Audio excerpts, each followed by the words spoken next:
Olá, voltamos, aula 6. Que bom que você está nos acompanhando, está firme e forte, parabéns. Hoje nós teremos uma aula também muito edificante. Nós teremos uma aula que também será dividida em duas etapas, tá? Primeira etapa ela é um pouquinho mais longa, mas logo em seguida nós vamos passar para a segunda etapa, que vai falar a respeito de arrependimento, ela já é bem mais breve.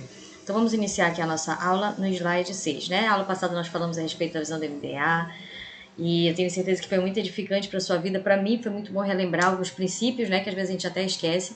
E hoje nós vamos dar início à aula 6. E olha só esse tema maravilhoso, gente. Hábitos para se tornar um cristão forte. Quem não quer ser um cristão forte? Você que está assistindo a nossa aula, eu tenho certeza que esse tema tem tudo a ver com você. Tem tudo a ver com todo cristão que deseja ter uma vida madura com Cristo, que deseja realmente servir a Deus todo o seu coração, né? Ser um filho à semelhança do seu pai. E por isso essa aula ela é imprescindível, é muito importante. Você que está nos acompanhando, preste atenção. Eu sempre passo essa orientação no início das nossas aulas. Tá com o celular na mão, deixa um pouquinho de lado, não fica mexendo no WhatsApp, não adianta nada. Você está assistindo aqui a aula e está respondendo mensagem. A Bíblia diz que existe tempo para todas as coisas, então cada coisa tem um tempo na nossa vida. Se você agora parou para assistir uma aula, uma videoaula, já que é esse curso aqui online, você vai prestar atenção, porque isso com certeza vai edificar. Então peço todo o seu comprometimento para que nós possamos ter uma aula edificante. Amém? Então vamos lá. Capítulo 6, primeira parte, hábitos para se tornar um cristão forte. E nós vamos iniciar aqui falando a respeito, né, do primeiro hábito para se tornar um cristão forte, que é ler e meditar na palavra de Deus de dia e de noite. Queridos alunos, se nós fôssemos pegar diversos textos bíblicos que falam a respeito disso, inclusive essa aula ela está cheia de textos bíblicos, a Bíblia vai nos apontar sempre para essa direção. Não existe um cristão forte que não tenha hábito de leitura e meditação da palavra de Deus. E hoje nós vivemos um período de tempo em que, infelizmente, muitas pessoas não adquiriram esse hábito. Antes, né, quando você ouvia, né, assim, histórias de cristãos mais antigos, eu acho interessante isso, eu queria compartilhar com você. Geralmente os cristãos mais antigos eram pessoas que eles acordavam, a primeira coisa que eles faziam era orar, era ler a sua Bíblia, era tirar um tempo com Deus. E hoje você percebe que ser cristão, né, tá tão assim distante dos princípios da palavra de Deus. Não estou dizendo que isso de fato é ser cristão. Estou dizendo que pessoas que se entendem como cristãs, elas não praticam coisas que são assim básicas. O que eu vou falar para você nessa aula são coisas básicas, são hábitos que todo cristão precisa praticar. E se você não está praticando, então busque em Deus disciplina, força, para que você possa praticar, porque isso é importante. Eu quero que você entenda uma coisa, isso daqui não é religiosidade. Ah, eu tenho que fazer isso daqui por uma questão de desencargo de consciência. Não, isso daqui é entender a importância de cada coisa, é você amar a Deus e entender que você precisa beber na fonte, né? A fonte é a palavra de Deus, você precisa buscar ali, se alimentar, buscar no Espírito Santo, buscar na palavra de Deus, se fortalecer. Então é muito importante que nós possamos compreender isso. Vou até tirar meu relógio aqui, que eu estou movimentando, ó, aí fica batendo. E aí vai sair esse vídeo, esse barulhinho na nossa aula. Vamos lá. A Bíblia, primeiro passo, a Bíblia ela foi inspirada por Deus, ela é a palavra de Deus. Hoje nós não teremos tempo para pegar aqui para você, por exemplo, uma aula para lhe mostrar a questão da historicidade da Bíblia, né? A comprovação de que a Bíblia, ela de fato é a palavra de Deus, de que existem registros históricos comprovados, né? Não só no nosso meio evangélico, né, cristão, mas secularmente historiadores que existem diversos trechos bíblicos, né? Inclusive contemporâneos ao período da escrita, no momento que eles foram escritos, textos de Moisés e assim por diante. Então você vai perceber, se você for pesquisar mais a fundo, né, eu até indico, eu gosto muito do pastor Rodrigo Silva, ele é um historiador, ele acho que é um antropólogo, se eu não me engano.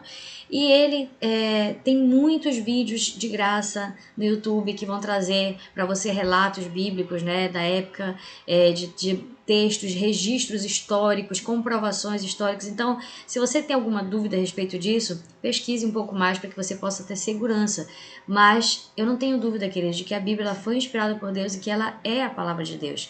E ela é como se fosse uma bússola para nós. A Bíblia é como se fosse o nosso manual de instruções. É um exemplo bem clássico esse que nós ouvimos, mas é a verdade. Quando nós lemos a Bíblia, inclusive a fundadora da nossa igreja, ela tem uma frase, né, que já foi mencionada, que ela diz que quando nós lemos a Bíblia, Deus está falando conosco, e quando nós oramos, nós estamos falando com Deus. E é interessante que O momento que você está lendo a Bíblia é o momento em que o Espírito Santo está ministrando o seu coração. Eu tenho certeza que se você der oportunidade, Deus vai falar muita coisa. Às vezes, muitas coisas que a gente está perguntando, dizendo assim, ai Senhor, por que isso? O que é que eu faço? Que direção? Nós já temos a direção na palavra de Deus. A palavra está aí, a palavra é revelada. O Espírito Santo ele vai te orientar através da palavra. Então, a Bíblia é a base da nossa fé. Inclusive, essa foi uma das reivindicações da Reforma Protestante. Nós não podemos esquecer disso, tá? Já até estudamos a Reforma Protestante. Veja que o próprio Deus ele fala sobre a sua palavra. Aqui a gente vai ficar indo e voltando em alguns textos bíblicos, tá? Por exemplo, aqui ele nos dá esse texto de Provérbios, capítulo 4, versículo 20, aliás. Antes ele fala sobre Josué, capítulo 1, versículo 8, que diz assim, ó: não se aparte da tua boca o livro desta lei, antes medita nele de dia e de noite, para que tenhas cuidado de fazer tudo conforme quanto nele está escrito, porque então farás prosperar o teu caminho e serás bem-sucedido. Ou seja, a pessoa que busca, aqui foi uma orientação de Deus a Josué, mas não é diferente para nós. A pessoa que busca agradar a Deus, servir a Deus, viver o seu propósito nessa terra, ela precisa ter esse hábito, meditar na palavra de Deus, no livro dessa lei aqui representado, de dia e de noite, para que a pessoa tenha cuidado de fazer tudo conforme ali está escrito, para que a pessoa tenha cuidado de obedecer a Deus, de entender os princípios de Deus, de viver os princípios de Deus. Não é conhecer apenas, mas é viver. Em Provérbios 4:20 também é um texto interessante que diz assim: filho meu, atenta às minhas palavras, as minhas razões inclina o teu ouvido. Não as deixes apartar-se dos teus olhos, guardas no íntimo do teu coração, porque são vida para os que as acham e saúde para todo o seu corpo. Queridos, a Bíblia ela é vida para nós, ela é saúde, ela é orientação. Quem lê e medita na Bíblia evita muitos males, evita muitas ciladas que existem por aí. Quando você tem esse hábito, quando você tem essa visão, você vai se tornar um cristão mais forte. E nós precisamos buscar essa força nas bases, né, daquilo que Deus nos deu, que é a sua palavra, que é o seu Espírito Santo. É isso que nós precisamos buscar. A palavra de Deus ela é assim muito importante. Ela é realmente um indicativo, ela é uma bússola para nós. E aí, você vai ver que outros benefícios a Bíblia também nos traz. Quais são esses benefícios que a Bíblia nos traz? A Bíblia, quando você lê a Bíblia, tudo que eu vou falar aqui não precisava nem ter texto bíblico comprovando, viu? Mas tem. Mas eu tenho certeza que quem lê vai confirmar o que eu estou dizendo aqui. Quando você lê a Bíblia, você se sente fortalecido. Quantas vezes eu já fui ali para a presença de Deus me sentindo enfraquecida, entristecida, e quando eu leio a palavra, aquilo fortalece a minha fé, porque aquilo alimenta a minha fé. E aí você vê em 1 João 2,14, né, que diz assim: eu vos escrevi, jovens, porque sois fortes e a palavra de Deus está em vós e já vencestes o maligno.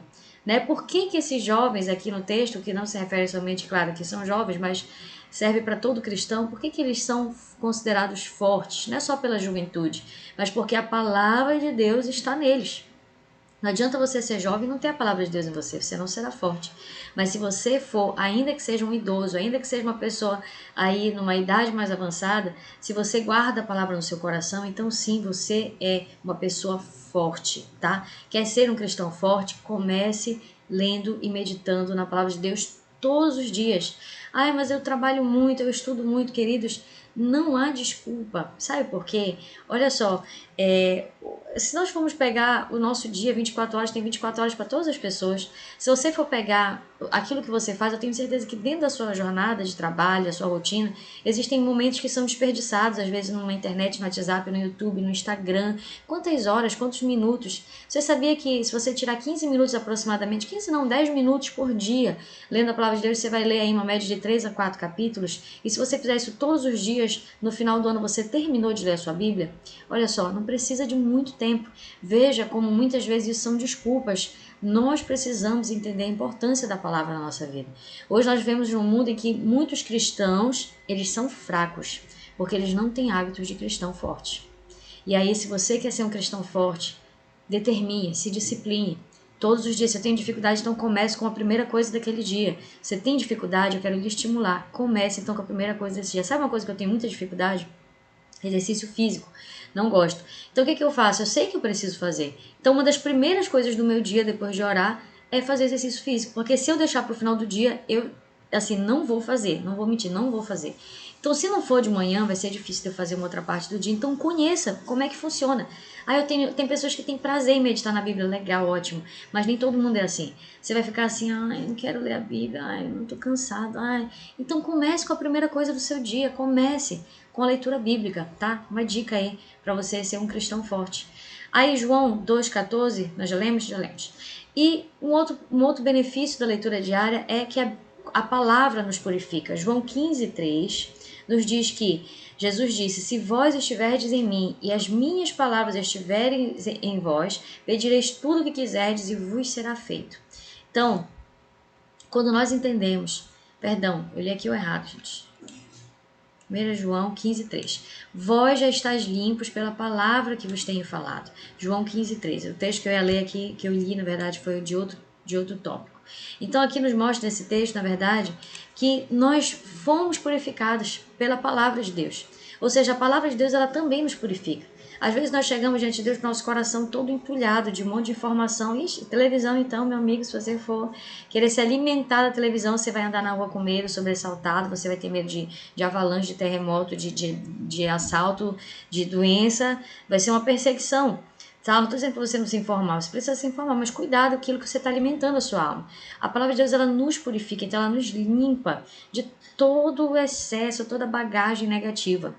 Um outro benefício, a palavra de Deus nos ajuda a receber respostas de oração, quando estão esperando uma resposta de oração. Então medita na palavra de Deus. João 15,7, agora sim. Se vós estiverdes em mim, as minhas palavras estiverem em vós, pedireis tudo o que quiserdes e vos será feito. Então, quando nós estamos em Cristo, quando a palavra de Cristo está em nós, tudo que nós pedimos, o Senhor ele nos promete que essas respostas de oração nós teremos no tempo dele, sim, mas elas acontecerão, porque elas não serão desperdiçadas.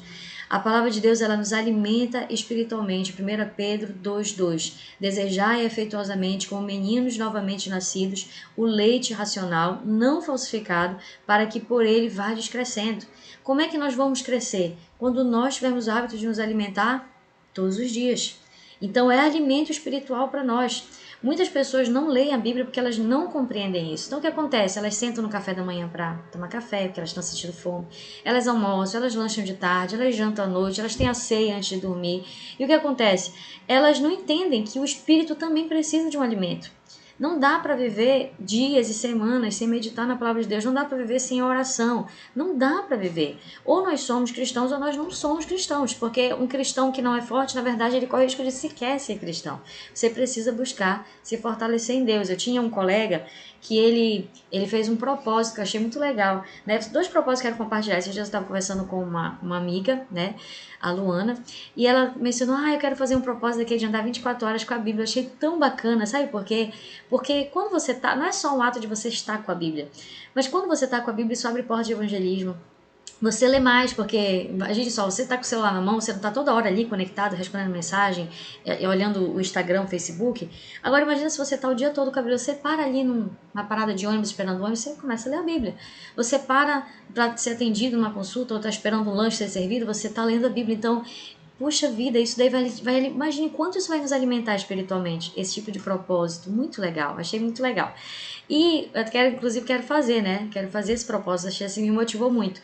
Um outro detalhe interessante, um amigo meu, há muitos anos atrás, ele falou assim, olha, eu tô tentando criar hábito de ler a Bíblia. E sabe o que ele fazia? Toda vez que já que ele entendeu que era um alimento espiritual, toda vez que ele ia tomar café, ele lia um capítulo.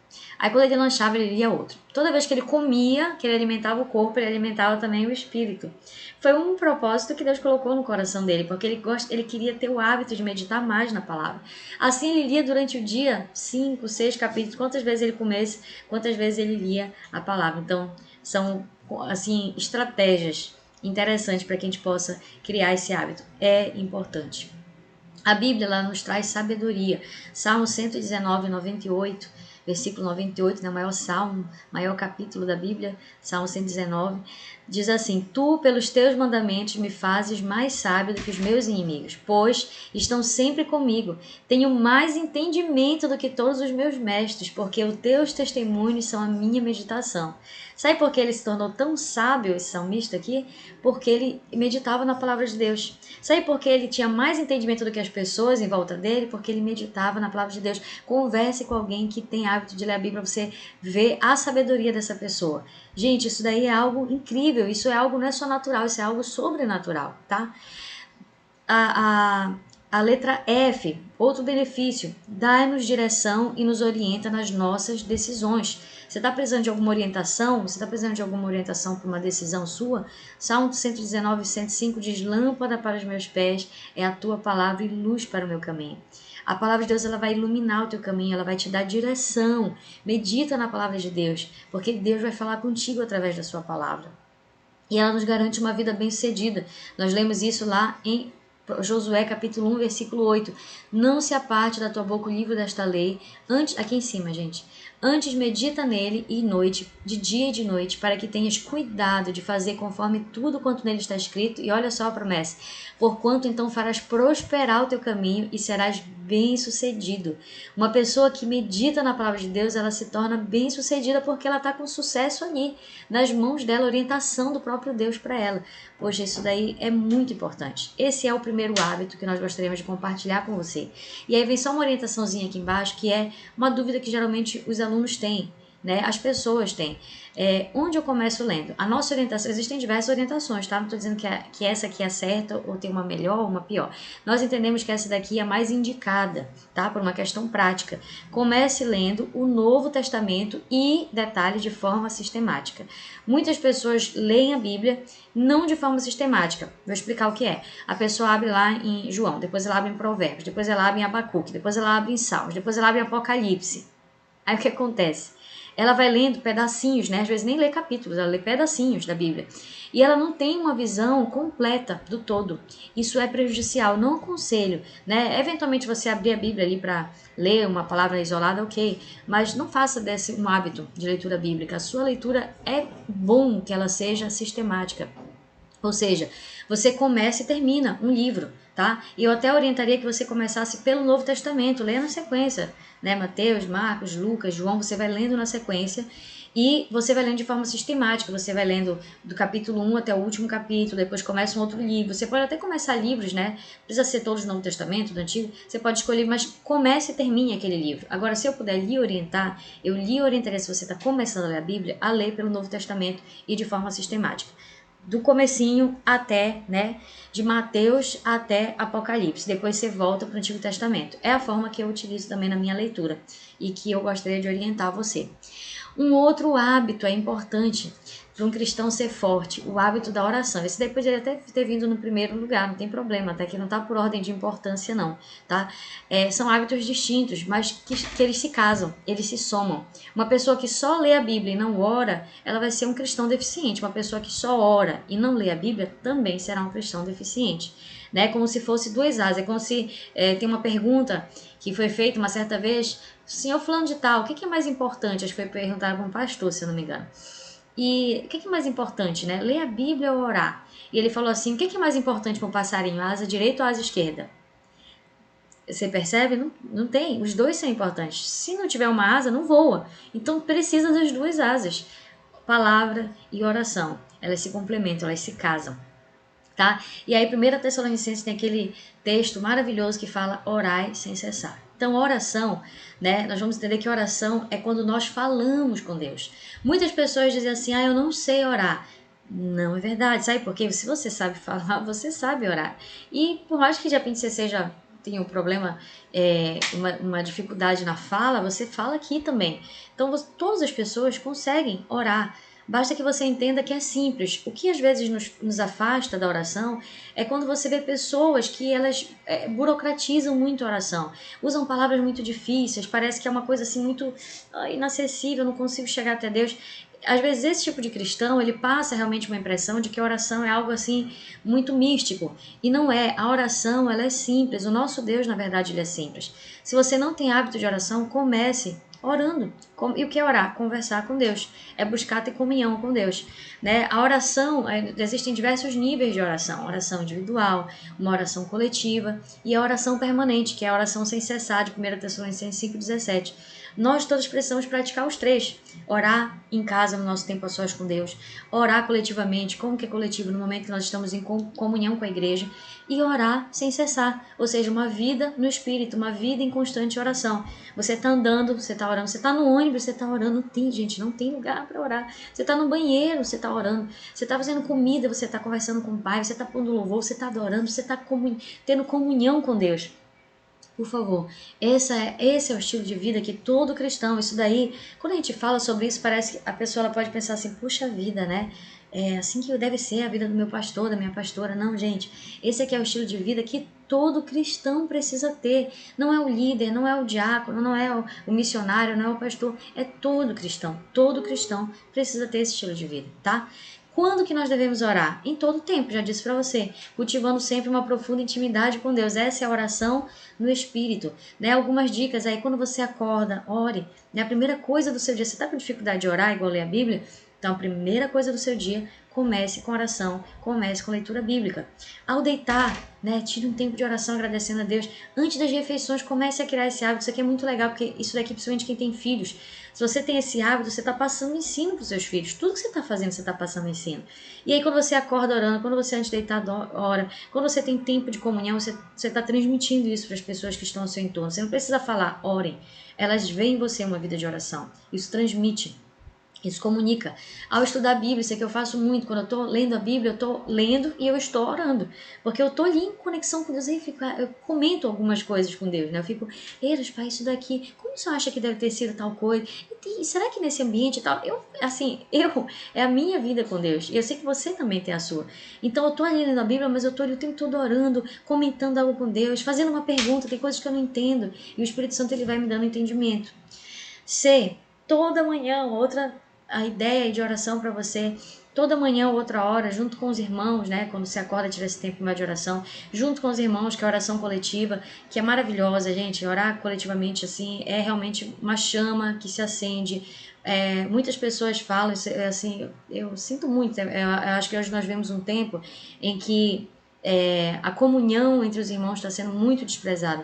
Um tempo que as pessoas estão pregando uma filosofia de um cristianismo individualizado, cada um vive do seu jeito, cada um vive ali de forma separada, né? Isso assim é lamentável, porque a Bíblia não planejou um cristianismo dessa forma. A Bíblia nos aponta o cristianismo em comunidade, tá? Então, a comunhão entre os irmãos, essa oração, ela é muito fortalecedora. Eu fui batizada no Espírito Santo orando com os irmãos, não estava orando na minha casa. Poderia ter sido batizada na minha casa? Poderia. Né? E algumas pessoas falam, eu posso ler a Bíblia na minha casa, eu posso orar na minha casa. Queridos, uma oração não exclui a outra. Orar a sós, o nosso TSD, tempo a sós com Deus, é maravilhoso, mas não vai excluir a importância do tempo em comunhão com os irmãos. Você também precisa orar coletivamente. Você também precisa orar permanentemente, que é a oração no Espírito. Então, uma coisa não exclui a outra. Nós precisamos praticá-las, ambas, tá? São princípios. E um outro hábito, aqui eu quero que você dê uma respirada, que a gente está falando muito rápido, né? Mas um outro hábito aqui para você se tornar um cristão forte é congregar com outros seguidores. Hebreus 10, 25. Olha só esse texto. Gosto muito dele. Ele diz assim, ó. Não deixando a nossa congregação... Deixa eu até pegar aqui o nosso pincelzinho, deixa eu ver se eu acerto. Até agora eu não acertei. Depois eu vou aprender. Deixa eu ver se vai. Não foi? Será que é aqui? Tá bom. Depois eu vejo. Eu vou aprender melhor. Gente, vamos voltar aqui. Perdão, eu já pulei aqui, vamos lá. Hebreus 10, 25. Não deixando a nossa congregação, como é costume de alguns, antes admoestando-nos uns aos outros, e tanto mais quanto vedes que vai se aproximando aquele dia.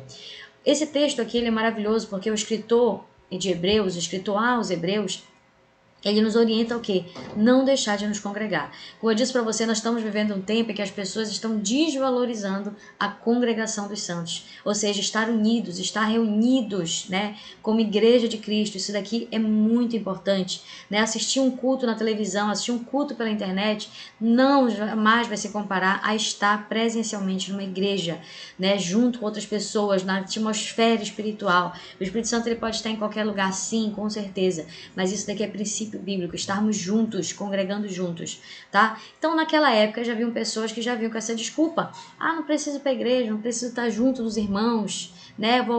Eu congrego comigo mesma aqui. Puxa vida. E essas pessoas, elas já tinham esse hábito. E o escritor aos Hebreus já falou, gente, quanto mais se aproxima o tempo de Jesus voltar, ou seja, na nossa época, muito mais vigilantes devemos estar do que no tempo deles, aí mais que nós temos que estar unidos, aí mais que nós temos que nos congregar. Então, é muito importante que após a sua conversão, você comece logo a se relacionar constantemente com a sua nova família. Um dos principais motivos de que pessoas não se firmam, não se achegam ao caminho de Deus, é porque elas não desenvolvem relacionamentos na sua igreja local. É muito importante você se relacionar. Acabe com isso, eu vejo muito isso. A pessoa vai para o culto. Termina o culto, ela desaparece, ela parece que ela cria-se um buraco no chão, ela se enfia lá e ninguém consegue ter acesso a essa pessoa. Isso é muito ruim para a sua vida com Deus. Seja aquela pessoa que você está ali na igreja buscando a Deus, mas termina o culto, você está relacionando com os irmãos, antes ou depois, né? Você está ali, você sai para uma comunhão, você se envolve na célula, você se envolve na vida da igreja. Isso é ser igreja. Não é só participar, ser telespectador de um culto. Não é para isso que você está aqui. Tá? Então, após a sua conversão, você precisa conseguir enxergar a importância de se relacionar com a sua nova família. Assim, você desenvolverá fortes vínculos de amizade e discipulado, de quem você receberá ajuda e orientação para a sua nova vida. Enquanto a lenha permanece na fogueira, ela se mantém acesa. Agora, quando você pega essa lenha e tira da fogueira, o que vai acontecer? Aquela chama vai apagando, vai se tornando uma brasa. Aquela brasa vai até chegar um momento que ela apaga por completo. E é isso que está acontecendo na vida de muitas pessoas que estão deixando de se congregar. Eu vou falar uma coisa para você de verdade. Eu nunca conheci um cristão forte que não se congregasse. Eu nunca conheci. Se você já conheceu, ok, né? Eu nunca conheci. Porque isso faz parte, isso aqui, eu creio que eu nunca vou conhecer. Por quê? Porque isso é princípio de Deus.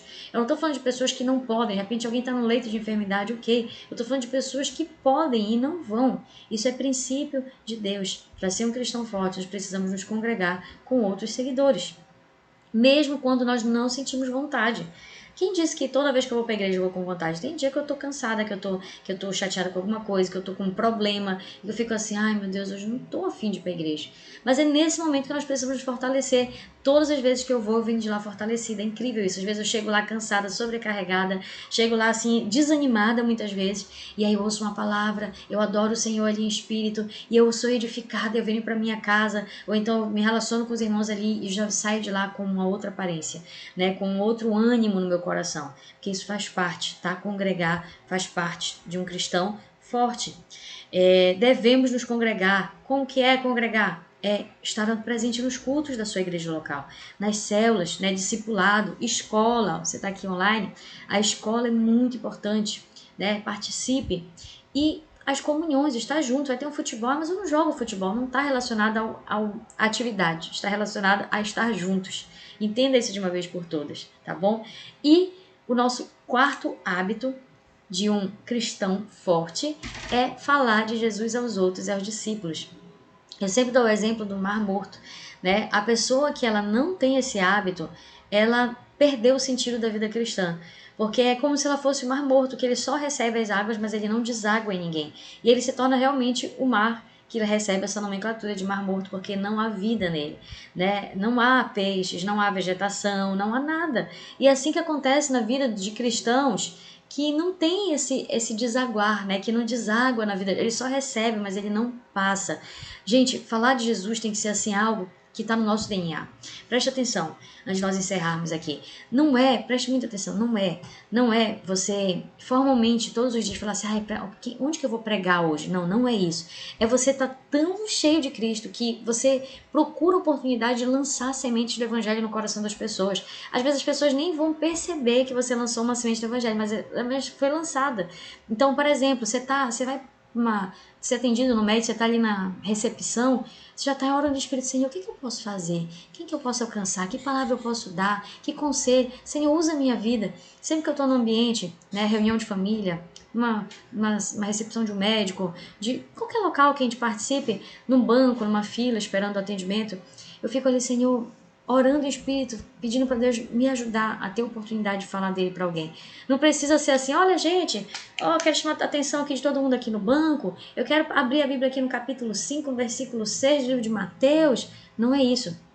Não é isso, sabe? Mas é você estar tão cheio de Jesus que você inevitavelmente vai transbordar. Então, às vezes alguém do meu lado aqui fala, tá demorando, né? Aí eu falo, é verdade, tá demorando. Puxa vida, outro dia, tá. Aí eu vou puxando assunto, né? Eu vou puxando assunto. E quando eu vejo, já lanço uma semente. Pois é, olha, mas confia em Deus. Deus tá com você.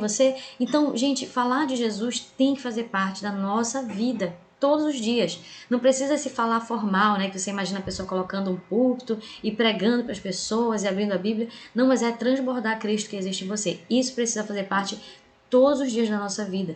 Peça para Deus oportunidade que Ele vai criar situações para que isso aconteça, tá? Eu tenho visto isso acontecer muito e eu tenho certeza que você vai viver isso também. O que é testificar? Testificar é declarar aos outros aquilo que você sabe sobre Jesus.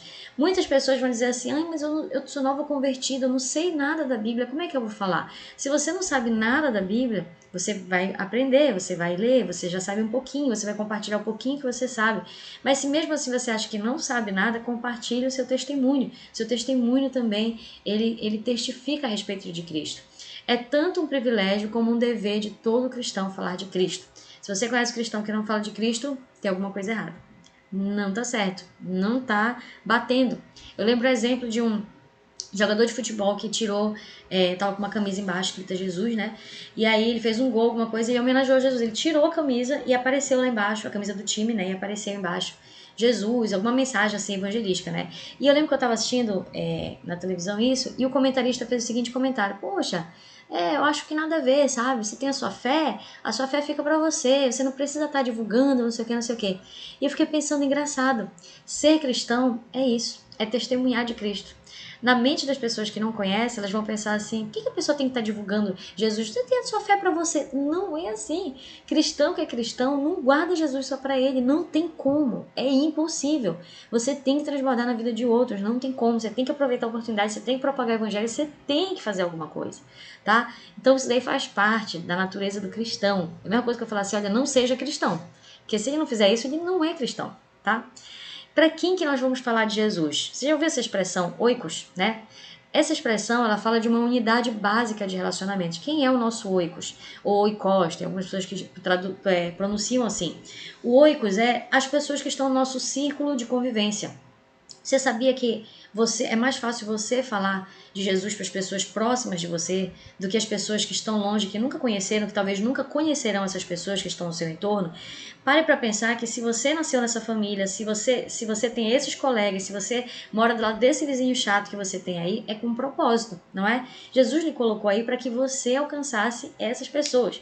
Então dificilmente vai vir alguém lá de fora fazer isso. Pode acontecer? Pode. Mas você é responsável por esse seu ciclo de convivência, tá? Essas pessoas que estão ao seu entorno. E aí, nós vamos ver em Atos 1:8, né? Jesus falando a respeito do Espírito Santo que seria derramado, e eles seriam suas testemunhas. Eles propagariam, né? Marcos 16:15 que fala, ide, fazer discípulos de todas as nações, pregando o evangelho a toda criatura. Então, pare para pensar que nós fomos chamados para falar de Jesus. E você vai ser a pessoa que vai falar para o seu colega da faculdade. Sabe? Não se cale, não seja aquela pessoa neutra ao ponto de você não falar de Jesus para as pessoas. As pessoas não sabem nem que você é cristão, já pensou? Alguém olhar para você e falar assim, não sabia que tu era cristão. Peraí, como assim não sabia?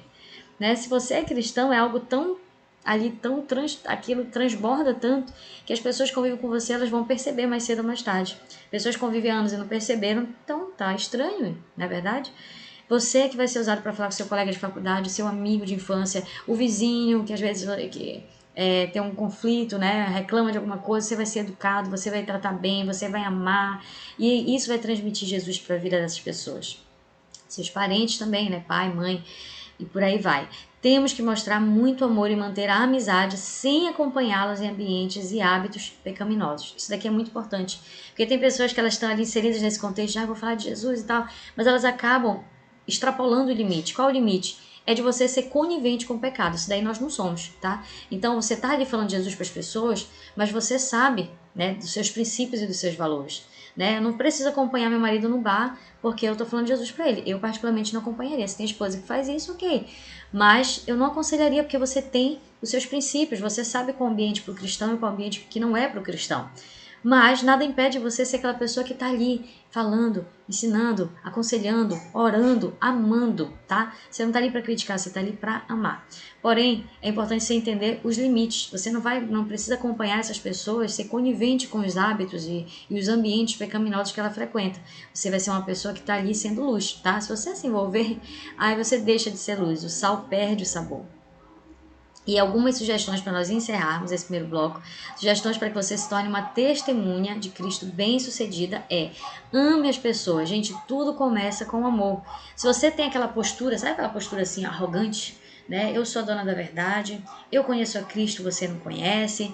Se você chega assim, você já cria uma antipatia com a pessoa, você já cria um embate, a pessoa já vem armada, né? Já reage de uma forma negativa. Então, comece amando, porque a base é essa mesmo, tá? Uma outra sugestão, procure não criticar. Eu sei que tem momentos que você vai precisar ser um pouco mais duro nas suas palavras, o Espírito Santo vai lhe conduzir. Mas, em regra, né? Procure não ser aquela pessoa que fica apontando o erro do outro, porque é difícil. Essa pessoa logo, quando você aponta para alguém, essa pessoa logo se arma contra você. Essa é a natureza humana. Então, ao invés de você criticar, procure aconselhar, procure falar de Cristo sem apresentar críticas para que ela mesma possa se autoavaliar. C. Não fale de religião, fale de Jesus. Né? Jesus ele é muito além de qualquer religião. Né? Nós somos cristãos evangélicos, ok, Jesus está além de tudo isso. Jesus, você vai divulgar e propagar o amor de Cristo. Você não precisa relacionar a religião que você tem, a igreja que você frequenta. É óbvio que se você precisar convidar, você vai convidar, olha, minha igreja que eu congrego é tal, vamos comigo. Né? Isso é super saudável. Mas foque em falar de Jesus. D. Não a julgue, né? O mundo já está cheio disso, né? O diabo é o acusador, você não precisa fazer esse papel. Não entre em debates e discussões. Tem gente que, ao invés de falar de Jesus, fica discutindo se o Adão tinha umbigo, né? Se o Adão tinha sogra. Pelo amor de Deus, o que me interessa se o Adão tem sogra, se o Adão tem umbigo, se a Eva é isso, se, sabe, doutrinas e discussões e debates intermináveis que não edificam, que não levam a nada. Então, não vá por esse caminho. Se você percebe pessoas que estão querendo ir para esse caminho de debate, de discussão, você já se posiciona quanto a isso. Olha, eu não estou aqui para discutir. Se você acredita, também respeito você. Eu estou aqui para falar de Jesus. Tá? F. Ore antes de falar com a pessoa e peça a sabedoria de Deus. Então, isso daqui é uma das dicas de ouro. Você vai falar de Jesus para alguém, esteja orando em espírito. Esteja falando, Senhor, me dá direção. A pessoa pergunta uma coisa, Senhor, que resposta eu dou, hein, Senhor? Me ajuda aí. E você tá aqui orando em espírito, pedindo sabedoria para Deus. Ele vai orientando. Quando você vê, você falou um monte de coisa que nem você sabe de onde veio, né? Sabe de onde veio? Do Espírito Santo. Então, faça isso. O que fazer depois que você ganha alguém para Jesus? Isso aqui é um ponto muito importante, porque muitas pessoas, elas se esforçam, se esmeram para ganhar pessoas. E aí, quando esse bebê espiritual nasce, né? Essa pessoa ganha, o que acontece? Deixa aqui, vou deixar aqui agora e agora vou pegar outra pessoa para investir. E aí não se percebe que muitos bebês estão morrendo espiritualmente, né? É uma paternidade irresponsável e não é assim que deve ser. Então, depois que você ganha essa pessoa para Cristo, você vai começar fazendo o quê? Integre ela na vida da célula, envolva. Venha para minha célula, vamos para cá, vamos fazer isso, vamos estar juntos. Depois faça questão dela perceber todos os cuidados necessários, receber todos os cuidados necessários para crescer e se tornar um seguidor de Jesus saudável, maduro na fé, né? Comece a envolvê-lo na vida da igreja agora. Tá na célula, começa, olha, vamos para o culto da quarta, vamos para o culto do domingo, vamos participar do discipulado, vamos participar da escola. E aí você vai integrando ela na escola, vai integrando ela na cadeia de discipulado e isso vai ajudá-la com certeza a trilhar um trilho de crescimento de um cristão forte, fechado? E por último, para encerrar, João 14,15 fala a respeito de obedecer a Jesus em tudo. Quer ser um cristão forte? Seja obediente. Obediência gera bênção. João 14,15 diz, se me amais, guardais os meus mandamentos. Jesus disse isso. Se você ama Jesus, é simples, obedeça. Né? A quem que eu devo obedecer? Eu devo obedecer à palavra de Deus, ao Espírito Santo, acima de tudo. Eu tenho que obedecer a Deus, eu tenho que ser um cristão obediente. Não fazer aquilo que dá na minha telha, que está no meu coração, mas ser uma pessoa que realmente ama e obedece a Deus, mesmo quando aquilo é doído para mim. Por exemplo, quem perdoa geralmente perdoa ali a obediência, mas não é fácil perdoar. Principalmente quem nos feriu muito, mas é obediência. Se você não perdoa, se você não obedece, então você jamais se tornará um cristão forte, porque obediência faz parte do caráter do cristão. B. Quem que você também vai obedecer? Muitas pessoas param no primeiro aqui. Ah, eu obedeço, né? Já vi muita gente fazer isso. Aqui é a palavra de Deus. Ó, eu obedeço a palavra de Deus, eu obedeço a Deus, mas eu não obedeço a homens, não. Tá errado. Sabe por quê? Porque a palavra de Deus me diz que Deus instituiu as autoridades. Então, isso daqui é um erro, assim, básico, sabe? Muito básico. Porque as autoridades, se são constituídas por Deus para a nossa vida, elas são constituídas para o nosso bem. Né? Não quer dizer que elas são perfeitas, mas Deus usa as suas autoridades para poder transmitir a sua vontade. Ele usa as suas autoridades para nos dar direção, para nos corrigir, para nos amadurecer. Então, assim, é muito importante você entender a respeitar e obedecer também as autoridades. Né? Que autoridades são essas? Pai, mãe, esposo, pastores, líderes de célula, patrão, professor, governo em geral. Essa autoridade não se limita a autoridades eclesiásticas, espirituais. São todas autoridades. Gente, respeitar a autoridade faz muita diferença no nosso papel de obediência, faz muita diferença na nossa vida, porque isso mostra realmente o nosso coração como cristão, alguém que obedece a Deus, obedece a sua palavra e obedece às autoridades constituídas por ele. Isso é muito importante. E agora nós já vamos encerrar praticamente, porque esse capítulo 6 ele se divide em duas partes, mas não se preocupe que essa segunda parte acho que não vai durar 5 minutinhos, porque ela é muito pequena. Ela fala a respeito da necessidade de um arrependimento genuíno. Tá? Primeiro aqui falamos a respeito de hábitos para se tornar um cristão forte, mas não podemos encerrar essa aula sem tratar da parte 2. Né? Respira, bebe um copinho d'água. Nós vamos agora entrar na parte 2 rapidinho, são apenas 2 slides. E aí nós terminamos, tá? Primeiro vamos entender qual é o conceito de arrependimento. O arrependimento, muitas pessoas pensam, olha para mim, que é um sentimento de remorso. Ah, eu senti uma tristeza no meu coração, fiz uma besteira. Traí meu esposo, traí minha esposa, menti pro meu pai, pra minha mãe, enganei meu líder. E a pessoa pensa assim, isso daí é arrependimento. Não, na verdade, arrependimento, ele é muito mais profundo. Ele não é só um sentimento de pesar, de tristeza, ele não é só um remorso, né? Tem pessoas que elas estão tristes porque fizeram alguma coisa, mas elas voltam a praticar. E elas voltam quantas vezes forem necessárias. Então você vê que não há mudança de atitude.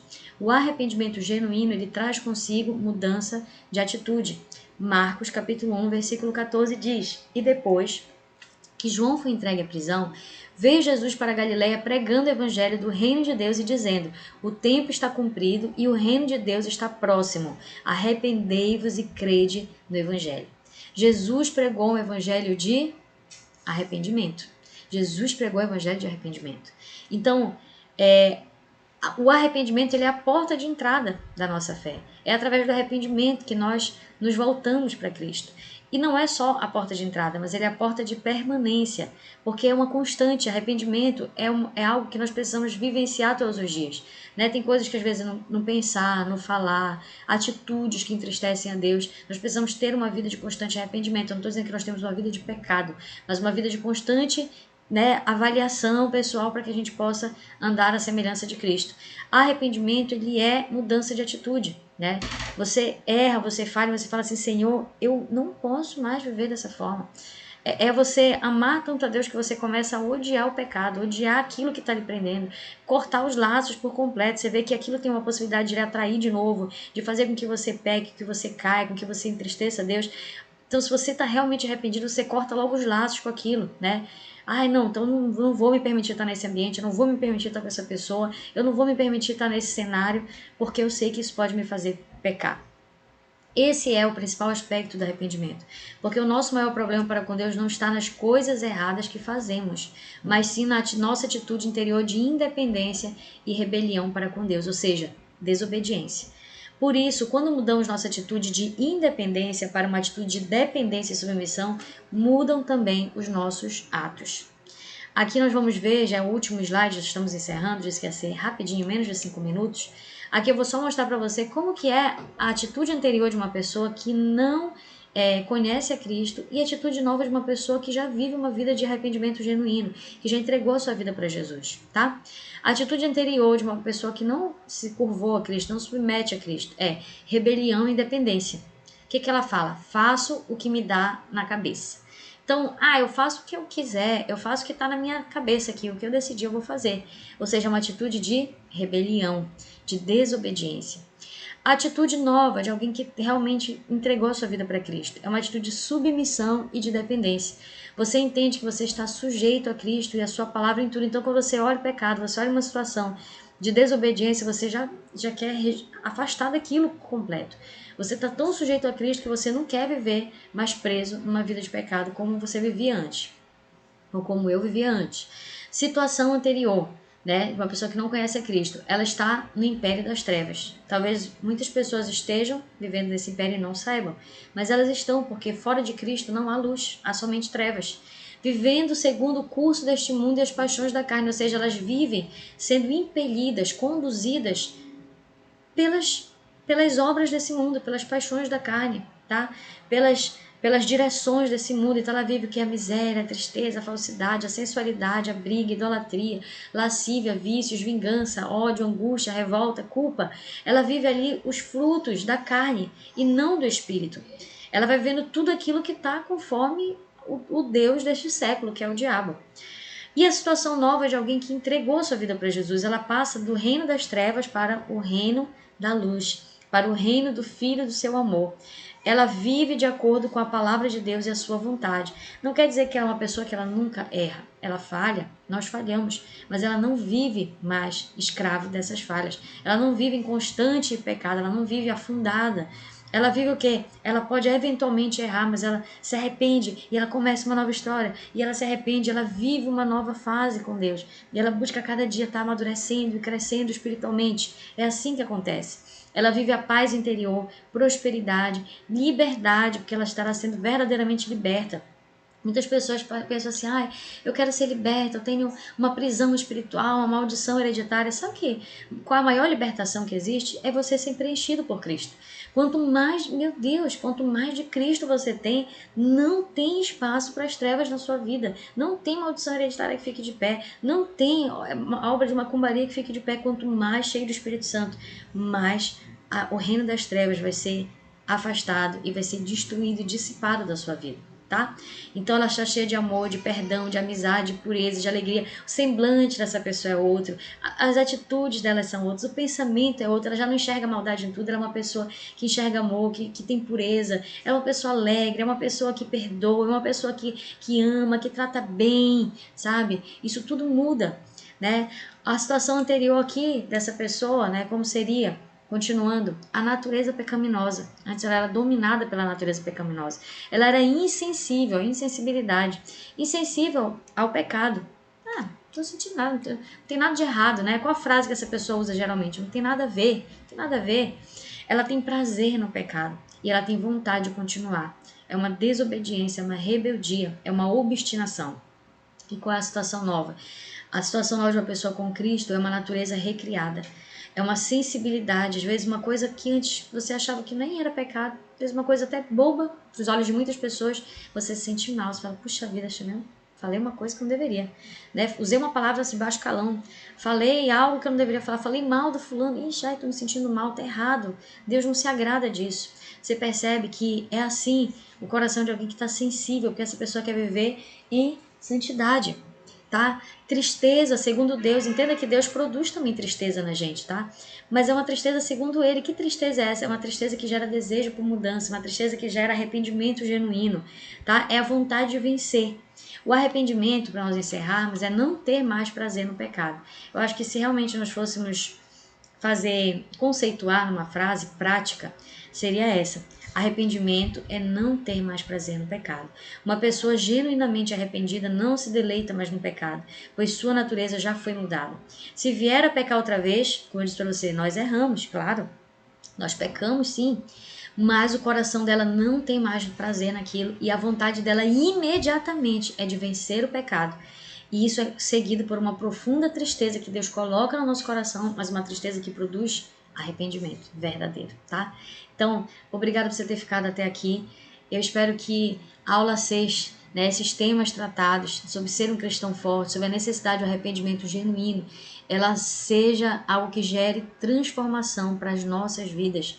Nós precisamos disso. Não somente assista às aulas, mas seja uma pessoa que recebe mudança, que ouve, que pede direção de Deus e que está em constante progresso na fé, tá? É isso que eu desejo para você, nosso aluno, e eu aguardo você para a nossa 7ª aula, que nós iniciaremos daqui a pouquinho. Eu aguardo você para essa aula e que Deus te abençoe, abençoe o seu dia, tá bom? Nos vemos na próxima.